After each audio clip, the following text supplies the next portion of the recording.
സ്വർണം ചെമ്പായി മാറ്റിയേ, സ്വർണ്ണപ്പാളികൾ മാറ്റിയേ, ശാസ്താവിന്ധനൂറ്റിയേ. സ്വർണം കണ്ടവനാരപ്പ, സഖാക്കളാണേ അയ്യപ്പ.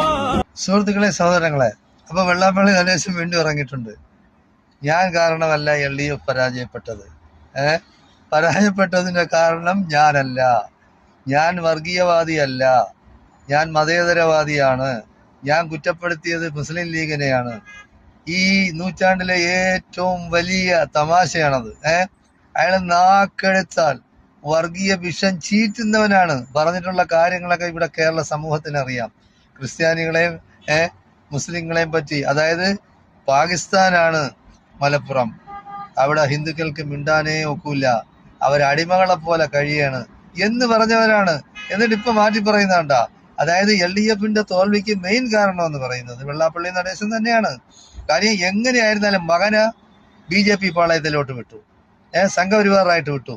എന്നിട്ട് സ്വന്തം കുറ്റങ്ങളും തെറ്റുകളും മാപ്പാക്കി കിട്ടട്ടെ എന്ന് കണക്കാക്കി LDFന്റെ കൂടെ ചേർന്നു. അപ്പോൾ ഇയാളുടെ മനസ്സെന്ന് പറയുന്ന വർഗീയത തന്നെയാണ്, വർഗീയ വിഷം തന്നെയാണ്, വർഗീയവാദി തന്നെയാണ്. ഇയാളെവിടെ മതേതരവാദി? ഇയാളെ ഒരു കാരണവശാലും ഒരിക്കലും ഇയാളൊരു മതേതര കാഴ്ചപ്പാടുള്ള വ്യക്തിയല്ല. അത് നമുക്കറിയാമല്ല. ഇയാൾ ഒന്നാമത്തെ കാര്യം തന്നെ പലിശയ്ക്ക് കൊടുക്കുന്നവനും മദ്യക്കച്ചവടം ചെയ്യുന്നവനും എങ്ങനെയാണ് മതേതരവാദിയാവുന്നത്?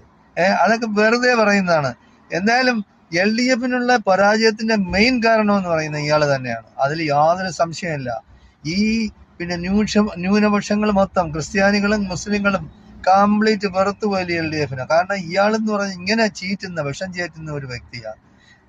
ഒരു കമ്മ്യൂണിസ്റ്റ് മുഖ്യമന്ത്രി സ്വന്തം വണ്ടിയിൽ കയറ്റി ഇരുത്തി കൊണ്ടുപോയി പൊന്നാട അണിയിക്കുകയാണ്. അപ്പോ അത് തമാശ കളിയില്ല. വേറൊരാൾ ഒരു CPMന്റെ ഒരു നേതാവ് ചാനൽ ചർച്ചയിൽ പറഞ്ഞെന്ന് പറഞ്ഞാൽ വഴി കണ്ട് വിളിച്ചു കയറ്റി. നീ എന്താ വഴി കണ്ട് വിളിച്ചു കയറ്റി? അങ്ങനെയുള്ളവനെ പൊന്നാട അണിയിക്കും? വഴി കണ്ടോല. അത് മാത്രമോ, ശ്രീനാരായണ ഗുരുവിന്റെ അതേ പകർപ്പാണെന്നാണ് പറഞ്ഞത് വെള്ളാപ്പള്ളി നടേശൻ. ശ്രീനാരായണ ഗുരു ഉണ്ടായിരുന്നെങ്കിൽ വെള്ളാപ്പള്ളിയെ അന്നേ അടിച്ചു കൊല്ലും.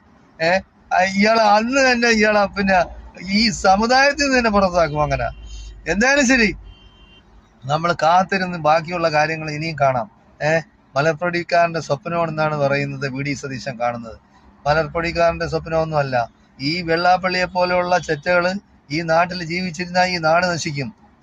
നാട്ടിൽ വെള്ളപ്പൊക്കവും പേമാരിയും, അത് മാത്രമോ വേറെ ഉരുൾപൊട്ടലും ഇല്ലാത്ത രോഗങ്ങളും ഒക്കെ പടർന്നു പിടിക്കും ആളുകൾക്ക്. ഇങ്ങനെയുള്ള വ്യക്തികൾ എന്ന് പറയുന്നത് സമൂഹത്തിന്റെ ക്യാൻസറാണ്.